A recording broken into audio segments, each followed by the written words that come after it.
De Dieu, Lechem, Chem, le Bracha, qu'on ait que les brachot et la bracha ikarit aujourd'hui. Pour recevoir Pnei Mashiach Tzidkenu, la face du Mashiach, et pour se mettre en face du Mashiach, il faut intérioriser. Quand on dit Pnei, c'est Panim, Pnim. Il faut intérioriser. Donc intérioriser le Mashiach, il faut intérioriser la Géoula. Et la Géoula, c'est lié à la Chassidut. La Chassidut, c'est l'essence de la Torah et touche l'essence même du Mashiach, du Rabbi. Et comment on la dévoile? Par notre essence en fait. Et le but de la Géoula, c'est dévoiler l'essence de Dieu. Donc en fait, tout ça, c'est un talir qui n'a pas de commencement, pas de fin. C'est Maïm Kemaïm Apanim Lepanim, Ken Levadam Ladam. C'est-à-dire c'est un reflet. Finalement, la Torah elle est un reflet de ce que l'on a de meilleur en nous. Et elle nous construit de niveau en niveau. Voilà.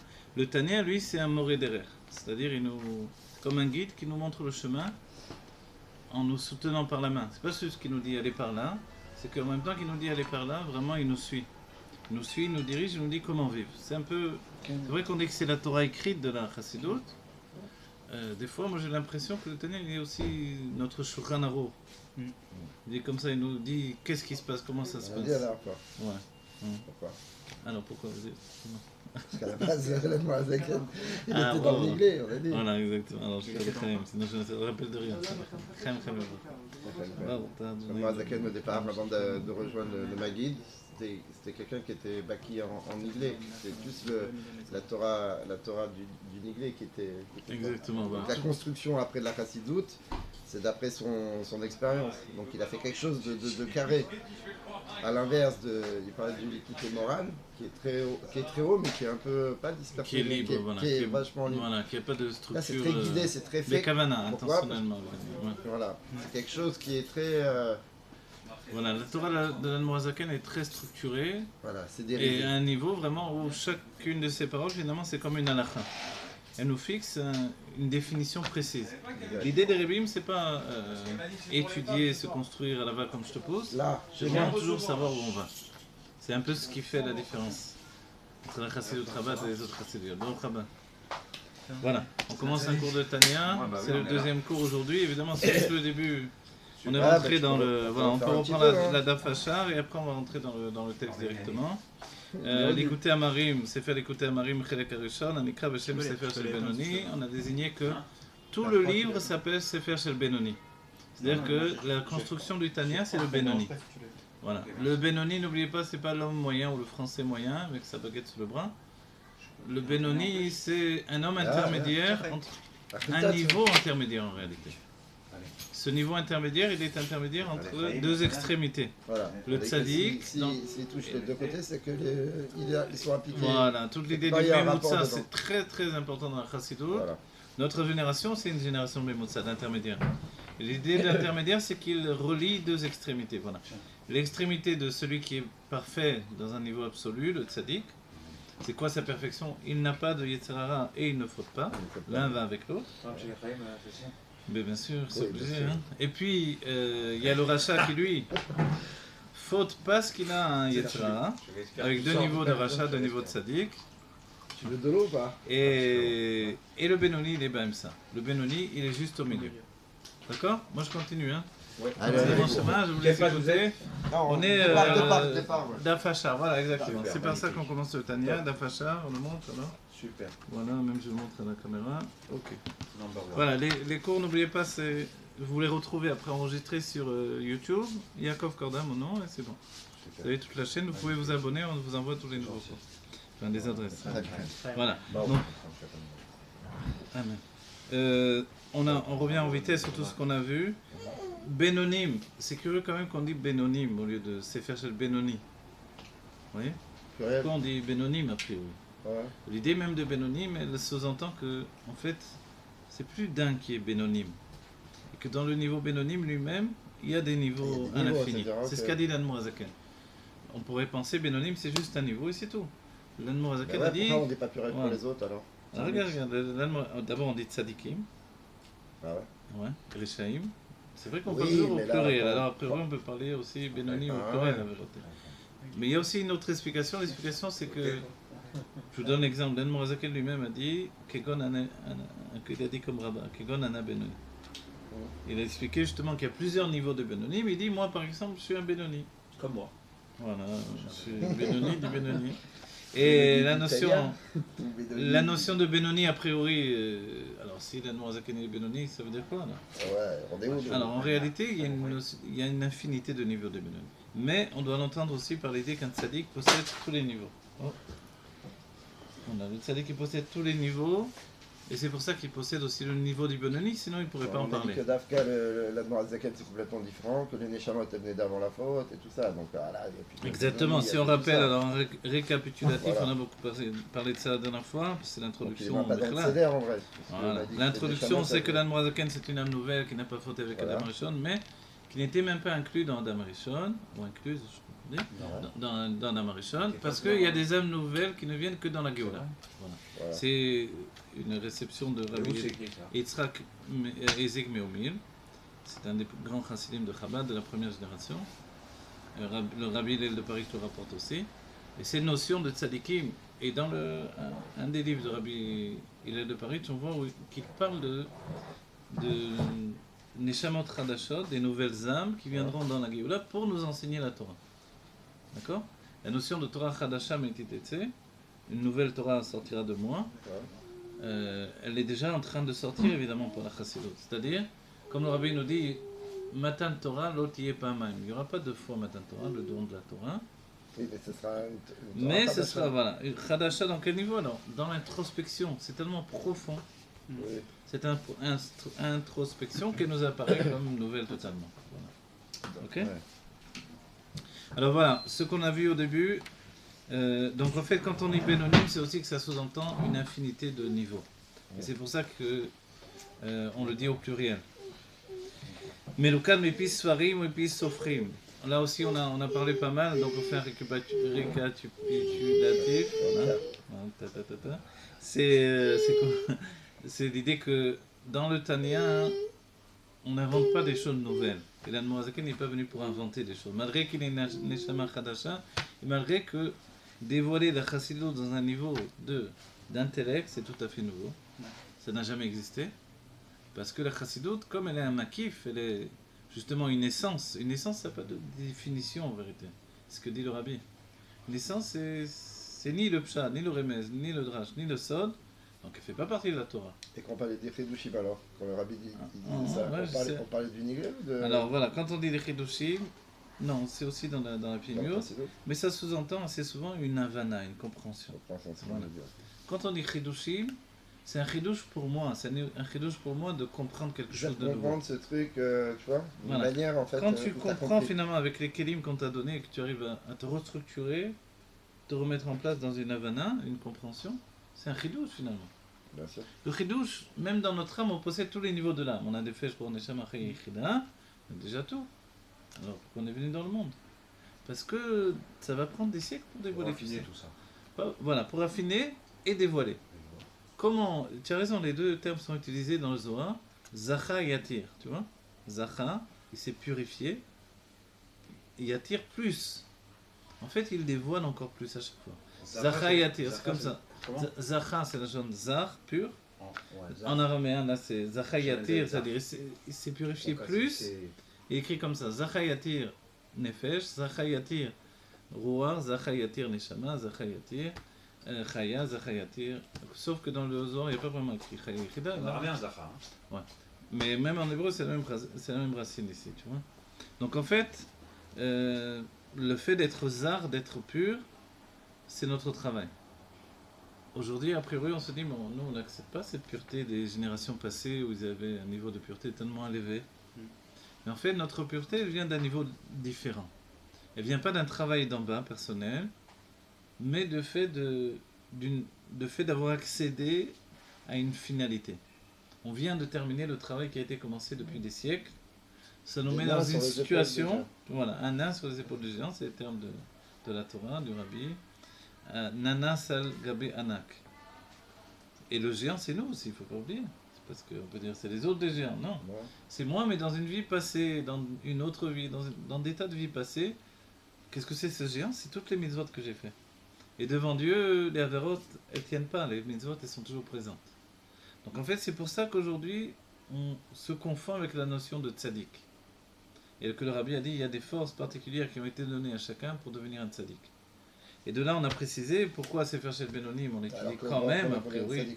Voilà, si on est tous des tzaddikim, Be'ene Aeda dans les yeux du rabbi, des grands de la génération, alors on étudie ça encore. Parce qu'on a besoin de ce livre pour savoir comment être un tzaddik de la génération. Un tzaddik de la génération, c'est un homme qui a atteint le niveau de tzaddik par son travail dans les levushim, les vêtements d'expression, pensée, parole, action. Et la définition du Tanya, comme on va le voir, c'est que si je dis des bêtises, je peux toujours me rétracter. À la place, je voulais dire à quelqu'un les 4 vérités, ce que je pensais. Alors voilà, j'ai dit ce que je pensais de. On va remonter dans le truc. J'ai envie de lui dire, je sais pas ce que je pensais. À la place, je dis, tiens une belle cravate. Tiens un beau chapeau, je sais pas. Bonne, c'est charrière. Voilà, on va dire, alors c'est hypocrite quoi. Non, je suis pas hypocrite parce qu'en moi, il y a une lutte intérieure. C'est extraordinaire parce qu'on dit que le Tanya correspond à l'époque des chassidim. C'était des grands. Pour eux, c'était comme un hydro de collège. Parce qu'à la fin, on a Miftach Inyanim. Ils allaient voir la Mourazakel, ils demandaient qu'est-ce que je fais dans ce cas-là, dans cet argent, on prenait avec l'argent, on prenait avec les femmes, truc. Oui, parce que tu as tous les Inyanim. Et c'était des grands. Problème avec les femmes. Avec ma femme. On parle de tout, ou avec sa propre femme. Il y a tout. Ouais. Miftach Inyanim. Ok. Ouais, mais disons, tu sais, l'Admorazaken, justement, c'était une époque où on dit. C'est une époque où. Tu sais, le rabbi dit, il y a toujours eu que Moshe ou que Aaron, tu vois, comme Moshe et Aaron dans chaque génération, ou alors, comme Shmuel Hanavi par exemple, il était Kaloul, il était fait de Moshe et Aaron en même temps, tu vois. De l'époque de l'Admorazaken, il y avait l'Admorazaken et Rabbi Levi Yitzhak de Berditchev. Rabbi Levi Yitzhak de Berditchev, il était Aaron, et l'Admorazaken était Moshe, voilà. C'est-à-dire que l'Admorazaken, on allait plus précisément le voir pour les Nyanim de Avoda. C'est-à-dire, je veux servir Dieu, je veux comprendre, je veux avancer. C'est pour ça qu'on allait le voir, essentiellement. Parce que c'est une époque, il y avait besoin de ça, tu vois, de se restructurer. C'était le bastion qui luttait contre le monde lituanien. Et ce monde-là, il était extrêmement violent. C'est-à-dire, il prenait les chassidim pour des chrétiens, quoi, pour dire clairement. Tu vois ? Il les tapait, il les frappait, il voulait les tuer, on a voulu tuer l'Admorazaken. Ils étaient quoi alors S'ils les prenaient pour des chrétiens, ils étaient quoi les autres? Ouais. Mais les autres, ils se croyaient les grands de la Torah. Voilà. C'était des érudits, des gens aisés, tout ça. Je parle de chez les Misnagdim. Les Misnagdim, voilà. Misnagdim et Chassidim. Et c'est eux qui ont donné les deux définitions. Ouais, ils ont balancé. Voilà. C'est ça qui pensaient que la Torah n'était pas faite pour tout le monde. Parce que... Exactement. Voilà, au départ, le point de départ, c'est comme ça. Quand est venu le Baal Shem Tov dans le monde, c'était une longue lignée de Baal Shem, des gens qui dévoilaient la Pnimut Torah, et qui... excusez-moi. Voilà, je suis dans le cours, ça filme. Bye. Désolé. Donc, une grande lignée de Baal Shem pour dévoiler la Pnimut Torah. Essentiellement de la Kabbalah, mais une Kabbalah qui se donnait à vivre au quotidien également. Le Baal Shem Tov a quand même désigné un niveau, on va dire, différent. C'est quoi ce niveau différent? C'est pour ça qu'il s'appelle Baal Shem Tov. Le Tov, c'est en plus qu'il a acheté un nom particulier duquel était lié la Géoula, il y a toute une histoire sur ça. Il a fait venir l'ange de la destruction du monde et il lui a arraché finalement le nom qui était lié à la Géoula. Ah ouais? Ouais. Et il a intégré ce nom dans la Chassidut. Donc l'étude de la Chassidut entraîne le monde vers la Géoula. Donc a priori, c'était terminé pour le Satan, etc. Satan, ça veut dire se détourner en hébreu. Okay? Quand je me détourne du chemin, c'est ça le Satan. Je dois aller à la choule, sauf je vais autre part. J'ai oublié, j'ai l'épicerie, j'ai oublié, je devais acheter. C'est le Satan de tous les matins. Voilà. Je vais à l'heure au boulot, j'ai truc, j'ai machin. Exactement. En fait, l'accueil par rapport à l'époque, c'était pas trop avant-garde. L'Admorazaken, quand il a dévoilé, il a commencé à enseigner la Chassidut, tous les Chassidim lui sont tombés dessus. C'est-à-dire 120 Chassidim. 120 écoles de Chassidut, ça veut dire. C'est pas un type. Ça fait comme un... Pas libéral, mais comment on appelle ça Non, pas libéral, mais parce que le Baal Shem Tov n'expliquait pas la Chassidut.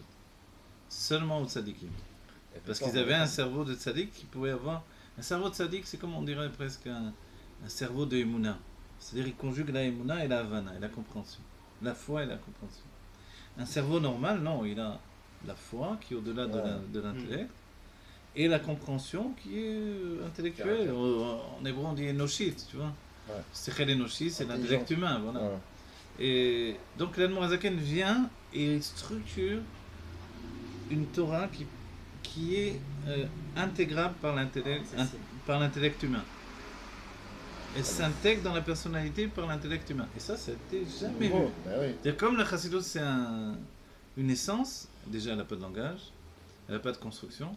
Donc il fait deux choses. Il dévoile la Torah de la Chassidut d'un niveau intellectuel qui est sans précédent, et il utilise le langage de la Kabbalah du Harizal.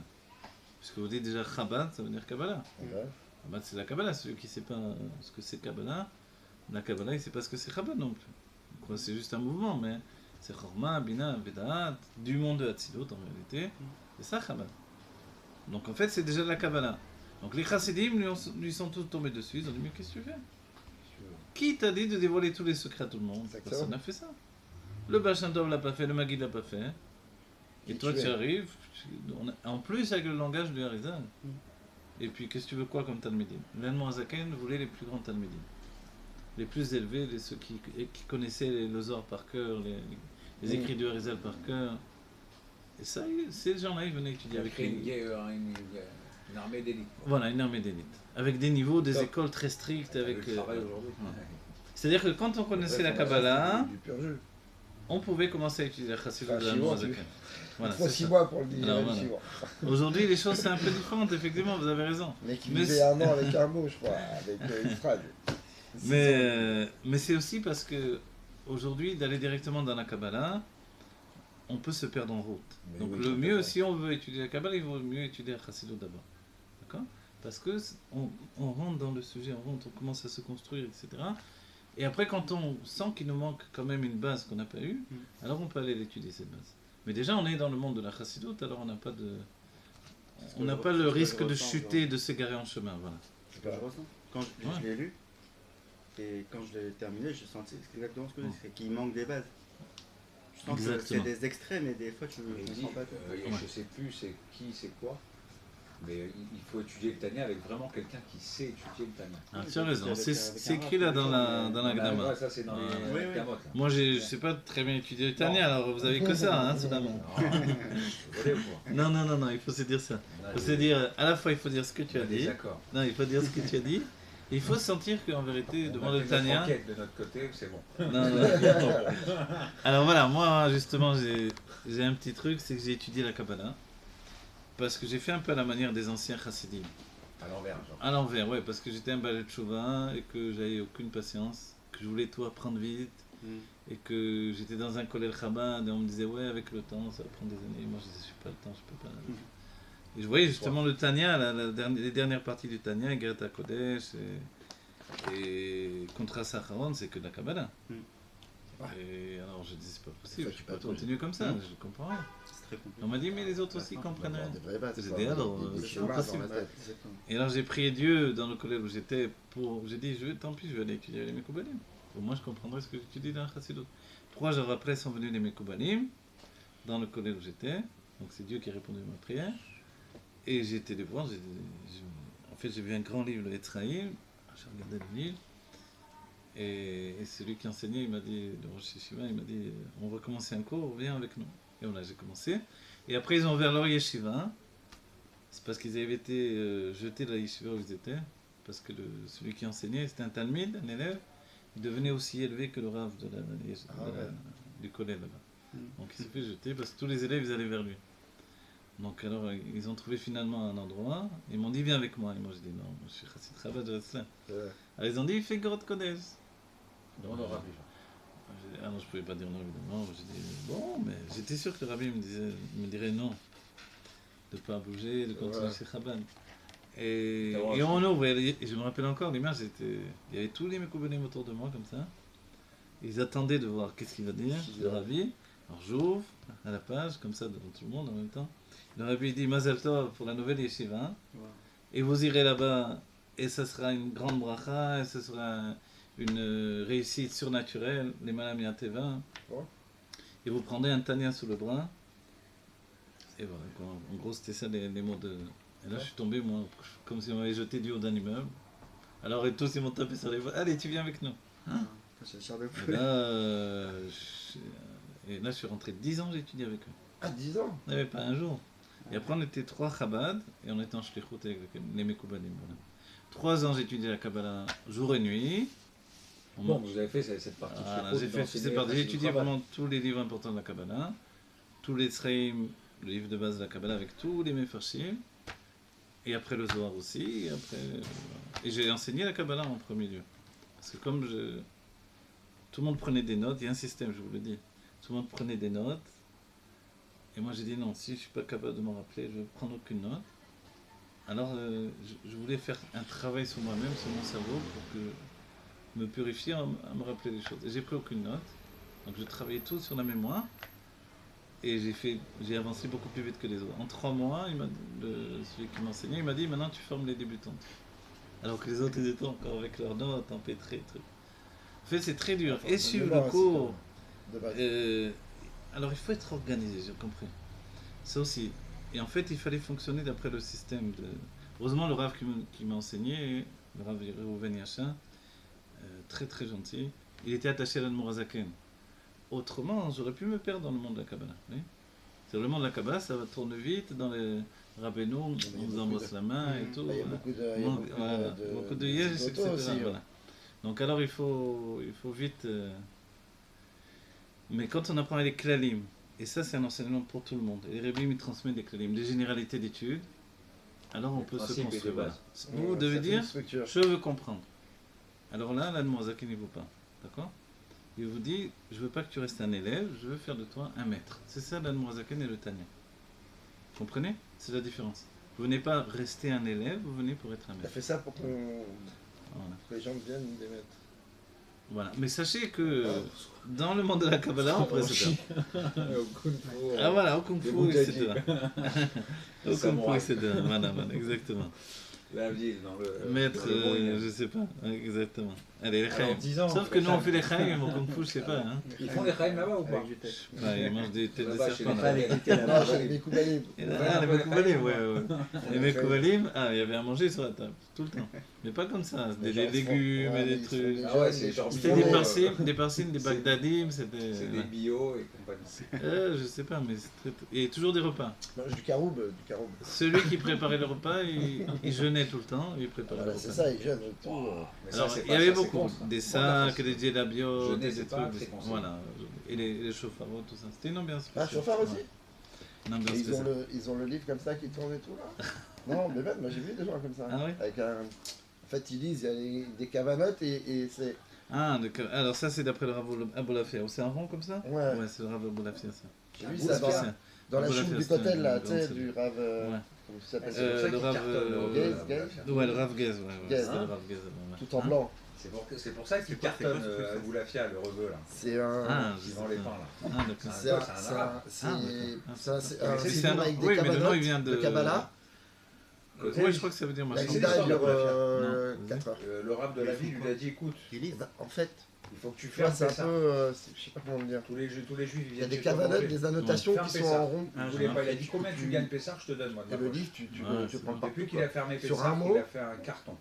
Voilà, Il a sur dit ça, j'ai pris ils l'habitude vont de rester fermer Pessah, 20-25 même si minutes. je suis goy. Avec les Mais cavanotes, très après il faut penser à quelle Parce porte. qu'on a quel au truc, journal machin. dans les idiotes. Ah, bon. Dochem, ça, tac, tac. Voilà, Tu vois, c'est exactement. des cavanotes. C'est-à-dire qu'il y a eu dans l'historique, il y a eu le Ramak, le Harizal. Ils mettent 4 Le heures à faire Harizal, la il vida. reprend les élèves du Ramak, voilà. Et le Harizal, il donne des Il a cabanotes. 4 heures. En fait, c'est son élève Rabbi Chaim Vital qui va. c'est Il y a un grand livre ils qui sont donne tous mariés, l'explication de la ces gens-là. Kabbalah. Hmm.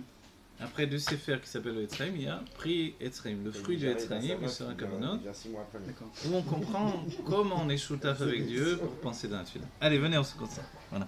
Bah, nous, aujourd'hui, donc, on arrive à la Noazaken. C'est vrai qu'on parle de Kabbalah dans le Tanya, c'est vrai que c'est le langage de la Kabbalah, mais ce n'est pas de la Kabbalah. D'accord? C'est la Chassidut. C'est-à-dire pourquoi? C'est déjà. Tout à l'heure, on a dit qu'il fallait connaître la Kabbalah pour étudier la Chassidut auparavant. Aujourd'hui, c'est un peu différent. Mais quoi qu'il en soit, l'idée elle est comme ça, c'est que la Chassidut, compte tenu qu'elle est l'essence de la Torah, elle peut s'exprimer dans le pshat, dans le remez, le drash, le sod, ou ce que vous voulez, quoi. C'est-à-dire dans tout. Donc en fait, quand elle parle par le langage de la Kabbalah du Harizal, c'est parce que c'est un langage de émet, de vérité. Dans le monde de la vérité, notre âme, elle ne parle pas un autre langage que ça. Dans la Géoula, on utilisera ce langage également. D'accord? Voilà. Melukad mepis sofrim, voilà, mepis sfarim, mepis sofrim, Kdosh Elion. Les sfarim, on a cité la dernière fois le Maharal de Prague. Oui. Le Maharal de Prague, après, qu'est-ce qu'il y a d'autre? Carrega, j'oublie maintenant. Bon, on a ceux qui verront le cours qu'on a fait la dernière fois. Sofrim, par contre, c'est le Maguid, le Baal Shem Tov, le Maguid, voilà. Kdosh Elion, Nishmatan Eden. Mais Youssad, ça c'est très important. Le livre est basé sur. Tout ça c'est une révision, d'accord? C'est pour ça qu'on passe rapidement, excusez-moi. Mais Youssad al-Pasuk, ki karov elecha davar me'od bepicha u'levavcha la'asoto. Parce que la chose est très proche de toi, et ça c'est très important.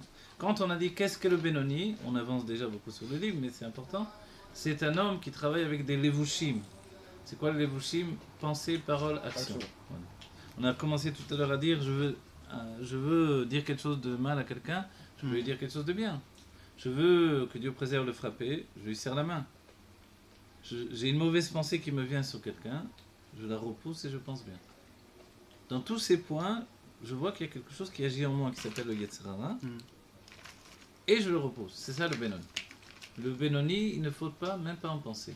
Je vous devance sur tout ce qu'on va voir après, mais quand même, moi je fonctionne toujours dans l'idée, et s'il n'y a qu'un seul chiot? S'il y a un seul chiot, on ne sait jamais, donc alors il faut quand même tout rapporter, puisqu'on attend la Géoula, donc il peut venir d'une seconde à l'autre. Après on va étudier d'autres choses. Donc alors, il faut savoir que le tzaddik il ne fait aucune faute parce qu'il n'a pas de Yetzirah. Il y a deux niveaux de tzaddikim, Tovlo et Ralo. Tovlo, c'est que même dans l'inconscient, il n'a pas d'attrait pour le mal. Ralo, il y a un petit peu ce qui s'appelle Shemen, comment on dit, Shemetz Mineo, quelque chose un petit peu comme ça, comme une poussière d'attrait pour le mal. Le mal, vous savez, c'est quoi le mal? Le mal, c'est tout, c'est manger, boire, dormir, quoi. C'est pas du mal vraiment. C'est pas les Shem Shamaï. Voilà, en fait, le tzaddik, maintenant, il n'a aucun Yetzirah, même Veralo. Mais, comme dans l'inconscient, il y a un petit peu quelque chose, alors il n'est pas appelé tzaddik à moi. Voilà. Mais évidemment, il n'a aucun attrait véritablement. Mais dans son inconscient, il y a quelque chose qui a encore de la valeur. Vous voyez? Si une chose du monde ne le dégoûte pas, c'est ce qui va définir l'Admorazaken, c'est que le tzaddik gamo, c'est quelqu'un qui est dégoûté par le monde. Tout ce qui attire les hommes, lui, c'est le cœur. Voilà. Oui, ça s'appelle Maous Bera. C'est vraiment dégoûté. Donc s'il est dégoûté, forcément, il ne va pas être attiré par tout ça. Ok? Le Racha Vetovlo, c'est quelqu'un qui est du bien en général. Vetovlo, il est essentiellement du bien. Donc c'est nous, on fait la plupart du temps, on va dire, avant que le rabbi nous définisse comme tzaddik. Mais c'est nous dans la désignation de notre niveau d'après le Tanya. C'est-à-dire qu'on a du bien, mais on fait des petites fautes. Parce qu'on a du Yetzirah qui nous attaque. Mais après, on a des regrets. Alors on fait tchouva. Et ça, c'est Racha Vetovlo. Voilà. Racha Vetovlo, c'est toute l'humanité, les grands rabbanim, tout le monde. Quelqu'un qui a fauté, qui a fait tchouva, il a le goût de la faute. Forcément. Alors non, justement, la faute, elle est là pour nous propulser. L'Admorazaken, ce qu'il dit, c'est très important. C'est que la faute et moi, c'est deux mondes différents. Assez souvent, il y a un mamar de Parashat Pinchas, le rabbi nous dit, d'après l'Admorazaken, justement, d'après le Tanya, que, en fait, la faute, elle est là pour me donner un électrochoc. Parce que confronté au fait que j'ai fait une faute, je ne peux pas être le même. J'ai fait une faute, qu'est-ce qui se passe dans ma vie maintenant? En fait, il se passe que je comprends que j'étais en chute. Si je comprends que j'étais en chute, la faute elle est venue me montrer où je me trouvais. Donc elle est bénéfique parce que sans ça, je croyais que j'étais au-dessus de ça. Il n'y a rien de pire que de ne pas savoir où j'en suis. D'accord? Donc on va dire dans le Tanya, a priori, on est tous des Racha Vetovlo. Racha Veralo, c'est quelqu'un qui n'a jamais de remords. Capable de tuer, de voler, violer, tout ce qu'on veut, s'en fiche de tout. Bon, évidemment, c'est quelqu'un qui a rejeté son âme de son corps. Il n'est plus qu'autour de lui en makif. Elle entoure, mais elle ne rentre pas dans son corps. Comme nous, l'âme, elle rentre dans le corps, à partir de la Brit Mila. Ah oui, il n'y a plus de contrôle. Voilà, lui, il est... C'est que le... Voilà, l'âme, elle n'arrive pas à l'influencer. Donc en fait, il fait ce qu'il veut. Quoi. Il mange ce qu'il veut, il boit ce qu'il veut, il fait ce qu'il veut, il s'en fiche. Mais le rabbi dit, ça n'existe plus ces gens-là. Parce que pour atteindre ce niveau-là, il faut connaître Dieu et aller contre Dieu. Comme Ouais, la connasse plus de gros sang. niveau. Voilà. Aujourd'hui, l'état général de la génération, c'est Tenoch Shenishba. Tenoch Shenishba, vous savez, le terme, il veut dire Ouais. un enfant qui a été, Cassé. voilà, en fait, emprisonné dans le monde des Goïms. Voilà, C'est ça qui l'idée. était enlevé, genre, qui était... Voilà. En Russie, ça se passait. En Russie, Ouais. c'est indigne on lui a d'après pas la donné Lacha. on lui a pas donné Arrivé, l'éducation. voilà. Arrivé en Russie, ça a été une grande époque. Quand il prenait les Il y avait les militaires, il faisait ça. cantonistim, c'est un peu. Les militaires russes venaient, ils prenaient les enfants des familles juives quand ils avaient 5 ans. Et C'est pas que l'histoire Il des est chemins, rentré tout dans ça. l'armée Ouais. russe. Il leur a enlevé tout le judaïsme. Et quand ils avaient 40 ans, il les renvoyait chez eux. Imaginez ce bonhomme-là. Qu'est-ce que vous voulez qu'il fasse Pas Torah de Mitzvot, rien. le pauvre? Il est responsable de quelque chose? De rien, le pauvre. Il n'a rien demandé. En fait, c'est ça que Tinoch Shenishba. Le rabbi dit que dès qu'on a grandi avec une maison où il y avait la télévision, on est Tinoch Shenishba. On a grandi avec des choses qui nous sont rentrées dans la tête, qui nous ont déterminés pour autre chose que Torah et Mitzvot. Maintenant, la tchouva, c'est d'aller à comment on dit, Marche arrière. voilà, marche, pas- Faut casser la télé. voilà, en sens inverse, voilà. Ce mec, Faut aller Non, en non, sens mais inverse. des choses Kodesh. Ouais. Bien. Voilà, il faut aller en sens inverse. Et la tchouva, qu'est-ce qu'elle fait? C'est qu'elle transforme les avarot en sruyot, en mérite. Pourquoi en mérite? Parce que j'aurais pu rester dedans, tout simplement. C'est plus dur une fois qu'on Ouais. a connu. Voilà. J'aurais pu rester dedans, j'étais plus tranquille, je fais ce que je veux. J'arrête Mais de- entre nous, pourquoi Ouais. on fait tchouva la Arrêtez. plupart du temps? Hein? On fait tchouva parce qu'on Ça a fait des quelque histoires, chose y a qui rien ne de passe dur. pas, on se sent mal, de on la a volonté. comme un mauvais goût. C'est Vous savez, la tchouva, elle vient beaucoup parce qu'on a comme enfin, moi je parle pour moi, mais je sais que beaucoup de personnes ont eu ce truc-là. Comme un arrière-goût qui ne Ouais. passe pas, quoi. Quelque chose Qui qui... passe plus. Des aigreurs. Ouais, comme des... ouais, c'est-à-dire qu'après la Vera, on n'est pas... Après la c'est vie, sûr, le c'est pas- truc, on se sent mal, quoi. Non, c'est les Et l'âme juive, elle peut Mais pas je mange supporter pas, de rester je- comme ça. Ouais. Donc à un Ouais, moment ou à un ouais. autre, il y a un renversement. Ici, on doit voir. Même si ça a On été les petits trucs. entraîné par des causes... Oui, Rien les voir ça. Encore, Crème, crème. vas-y. C'est marrant, les hommes. Quand je fais des cours de femmes, ça parle pas en même temps que je parle. Hum L'un Non, des mais- cours d'hommes, il y a toujours un fond. T'es un homme. Bah oui. C'est vrai ça. Arrêtez de parler là. Il y a toujours un fond. Non, mais c'est important. Ok. Alors voilà, regardez maintenant. Qu'est-ce qu'on a dit donc? Le passouk c'est Ki Karor Velecha, car la chose est très proche de toi. Meod. Car, Donc Meod ça veut dire très proche. Beficha de ta bouche. Ou Belivavcha de ton cœur. Mais le cœur il a sa pensée. La pensée du cœur elle vient de l'intellect, de la bina. Il y a un passouk. Bina liba ou ba alev mevin. Ça veut dire quoi? Bina, elle est le cœur, et par elle, le cœur comprend. Bina, c'est le mot ben, binyan, vous voyez? Ça vient de bina. Et la bina, chez nous, c'est le côté gauche du cerveau. Où s'habille la réflexion. Traduction de bina, réflexion. Réflexion intellectuelle. Et l'Admorazaken, dans le Tanya, un des, on va dire, des principes même du Tanya, c'est la Idbonenut. L'Admorazaken dit, tu peux étudier toute ta vie, si tu n'es pas Midbonen, c'est comme si tu as planté des graines dans la terre, mais tu arroses jamais. Pourquoi ça grandit pas? Ça pousse pas? Qu'est-ce qui se passe? Il n'y a pas de pluie, toi tu arroses pas, comment tu veux que ça pousse? Alors comment je dois arroser? Je dois réfléchir. De la même manière qu'on réfléchit à nos problèmes, on doit réfléchir à la Torah. C'est ça l'idée. Quand je dis ça, on comprend mieux. Hein? Oui. Parce que si on dit les bonnes, que je dois faire dans la forêt, je crie, non, ça c'est Idbodedut. Idbodedut, ça veut dire s'isoler. Donc c'est quoi Idbonenut? Idbonenut, c'est construire au-dedans de nous un binyan. Ouais. Vraiment une construction de Havana Vasaga, vraiment de perception de la chose. Elle se construit et s'intègre. Et vraiment, c'est comme... Des fois, je donne une image simple comme ça. Imagine que tu vas donner un cours à la Beta Knesset. Tu vois, un cours de Torah à la Beta Knesset Shabbat. On te dit, voilà, je te préviens, prépare un cours pour Shabbat. Ah, qu'est-ce que je vais dire et tout. Mais si on te le dit... Alors, tu as une semaine pour te préparer. Mais si on te le dit quelques minutes avant, le minimum que tu peux faire, c'est au moins de réfléchir. Qu'est-ce que je vais dire? Alors, mais si tu n'arrives pas à t'organiser et tu paniques, le mieux c'est de te projeter dans la chose. Tu dis voilà, j'y vais, je me retrouve là, je monte au Hamoud, et je commence à parler. Mes bien chers frères, C'est la meilleure discussion. Khaverim et Karim, je sais ce que je vais dire. Improvisé. C'est que je live. Et je commence. Dans ma tête, je commence à dire ce que je vais dire. Je me projette. Et je prends un sujet, alors je me dis, bon, c'est parachat de l'Erlecha, qu'est-ce que ça veut dire l'Erlecha, va pour toi, etc. Je commence à attacher les choses les unes avec les autres. C'est ça les bonnes. Une chose amène une autre. C'est comme quand on mange. Ah ouais, J'ai pas très faim. Assis-toi. On va finir la table. Voilà. Assis-toi, goûte un petit truc. Ah, j'ai pas très faim. Allez, l'appétit va être en mangeant. Alors voilà, c'est comme ça quand on réfléchit. Donc c'est ça. Et avant la préparation, avant et aujourd'hui, ça doit être aussi comme ça. Ah, dans la doucha, c'est La sûr que préparation à la tefila, c'est là bonne. c'est D'accord? dans l'étude, c'est sûr que c'est Et bien. ça construit une construction personnelle au-dedans de nous, qui va rester et qui grandit notre âme. Comment on passe de niveau en niveau? On peut s'élever dans l'âme jusqu'au niveau de Neshama, sans Idbonenu. Mais si je veux atteindre le niveau de Neshama, la Neshama, ça correspond à la Bina, qui correspond à la Idbonenu, à la réflexion intellectuelle. Si je ne réfléchis pas, si je ne suis pas Midbonen, si je ne fais pas ce travail qu'on a dit de réfléchir comme ça à la Torah, ma Neshama, elle ne peut pas arriver à sa perfection, jamais, que Dieu préserve. C'est pour ça que je dois le faire. La femme a ce côté naturel de réfléchir tout le temps, inanime. Mais nous, on n'a pas ce côté naturel. Et en plus, on ne demande pas de réfléchir à notre vie, on nous demande de réfléchir à la Torah.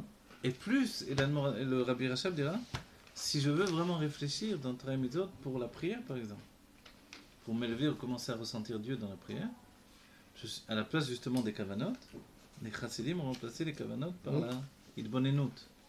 Parce que c'est beaucoup plus libre, beaucoup plus personnel. Et c'est pas obligé de réfléchir sur le texte de la tefila elle-même, c'est un travail en soi. Les chassidim notaient, voilà, un petit passage de la tefila. Un mot par jour. Voilà, les chassidim ils prenaient dans le sidour, Ouais. Un ils mot par marquaient, jour. ils disent, là jusque-là j'ai prié, c'est-à-dire des fois c'est 2 lignes. Et après j'ai lu ce qu'il y avait écrit. Parce qu'on n'est pas capable de vraiment réfléchir sur tout, chaque mot, qu'est-ce que ça veut dire. Mais des fois, quand on se met juste à lire les pirouches amilot, le sens des mots et les comprendre, la prière elle est différente. Ouais. Mais comme on n'a pas vraiment un date puissant qui peut durer une éternité, donc une intégration dans la chose, un attachement à la chose très très longue et très puissant, ça dépend des gens. Alors au moins si j'ai pris un instant, Ouais. eh bien, ça veut dire que de là à là j'ai prié. C'est beaucoup. Et tous les jours je rajoute un petit morceau. Ça vaut le coup. C'est comme ça que le travail des chassidim. Et c'est comme ça que les chassidim avancent de niveau en niveau. À chaque fois, je prie un petit morceau de la tefila. Et peut-être des années après, j'ai fini le sidour. Mais quoi qu'il en soit, j'ai avancé. Vous voyez? Donc, l'Aïd Bonenu, dit l'Admor HaZaken, c'est ce qui nous construit. Si je ne réfléchis pas, je ne peux pas grandir. Dans un livre de l'Admor Emsaï qui s'appelle Contraste à Itpa'alot, Contraste à Itpa'alot, c'est-à-dire le. Contraste, vous savez, c'est quand on prend des mamarim et qu'on les. Voilà, un fascicule en français. Bon. Le contraste, lui, à Itpa'alot, il vient nous expliquer que, à l'idée de. L'Admor HaZaken avait dit Nish Itpa'alot, on se laisse plus impressionner par le monde. Et les chassidim ont pensé que, non seulement par le monde, mais partout, il ne faut pas se laisser impressionner. Et l'Admor Emsaï, quand il est devenu rabbi, il a dit et moi je dis qu'il faut se laisser impressionner. Alors il ne savait plus comment comprendre. Il dit l'Admor HaZaken, ce qu'il a dit, c'est par le monde. Vous avez cru que c'était partout. Mais si je ne me laisse pas impressionner par la Torah, par le divin, je ne vais pas bouger dans mon âme. Se laisser impressionner, pour l'homme, c'est pas si facile. Parce que l'Aïd Pa'alot, c'est aussi une traduction émerveillement, étonnement, vous voyez. C'est féminin en fait. C'est dans la bina. La femme est tout le temps ah tu as vu c'est incroyable bien ça ah tu as vu j'étais un coup voilà j'étais un coup oh là là ce qu'il a dit c'est incroyable et l'homme il dit bon on dit jamais mis de pelle l'homme il dit bon qu'est-ce qu'il a c'est normal Tranquille. voilà les chaussures ah comme elles sont belles ouais, c'est normal les a payées 400 shekels donc tout est normal donc du coup on voit que c'est pas masculin la pas l'autre chez l'homme il claque pas comme ça tout le temps, comme la femme. Et en vérité, la femme, on croit qu'elle est sentimentale à cause de ça. Alors, Dafka, c'est une avoda. S'il n'est pas comme ça, c'est. Voilà, c'est il n'est pas nature. comme ça, donc on comprend Ce qu'il a que. demandé, Et c'est pour ça que Dieu lui a donné une femme, parce qu'il est plutôt chorma, l'homme. Et la chorma, elle est un peu endormie. La chorma, elle fonctionne sur des évidences. C'est lié à la vision, voilà, à la vision. C'est pour ça qu'on est très critique, on regarde quelqu'un, comment il est, un truc. Et tout de suite, on tire des conclusions dès qu'on voit une personne. Ça, c'est masculin. Les femmes aussi ont ce truc-là entre femmes. Mais... Chorma, ouais, c'est masculin, Ouais. voilà, Ouais. c'est dans le côté droit du cerveau. Le côté droit du cerveau, il est froid et humide, dit le Rabbi Rayatz. Et le côté gauche, c'est Et Bina. tu dis. Bina, il est chaud et sec. Pour montrer la nature de l'un et l'autre, comme elle est différente, quoi. Et Bina, c'est féminin. Voilà, Bina, c'est féminin. Donc, nous, ça nous permet, la Torah Taïmet, du Harizal, c'est ça. Je veux savoir qu'est-ce que c'est un homme et une femme, je l'étudie dans les mondes divins de Hatzilut et je le reconstruis dans mon monde. Comme ça, on peut même faire des thérapies, quoi. Soigner les gens en leur disant votre problème, c'est que vous comprenez pas comment ça fonctionne, un homme, une femme, etc. Aider les couples, préparer vos mariages, etc. Quoi. Bon, en fait. J'ai une embrouille avec ta femme. Oh, ça va, tu vas te bida. Mais oui. Et c'est comme ça qu'on pense Vous embrouillez c'est mes bien. coups balides. Faut pas l'ensemble avec, faut pas avec sa femme au chiot.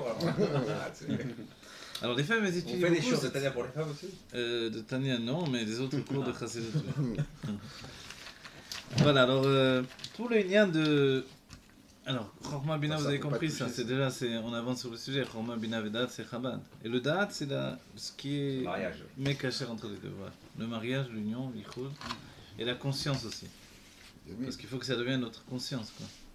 L'âme divine, c'est cette conscience, qui n'a pas de début, qui n'a pas de fin. Ok? Donc voilà, l'Admor Zaken nous dit que tout le cheminement, c'est d'arriver à avoir la shlemut, la perception et la perfection de ces niveaux de marshava et d'ibur maaseh, penser, parler et agir, mais de manière metoukenet, réparée, voilà.